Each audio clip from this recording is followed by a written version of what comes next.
experience.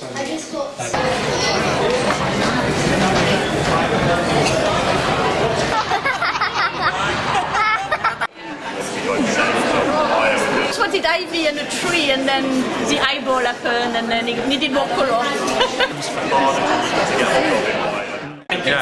Yeah, I've never seen like a group of adults be so transfixed on an activity. Like it's something that should be for children, but adults just sort of launch at. Before. It was amazing.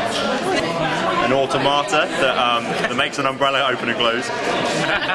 It was kind of like a Japanese rabbit emerging from a vegetable garden. And did you enjoy it? Oh yeah, definitely. Exactly what they said. Do you mind taking a picture of us and our imagination?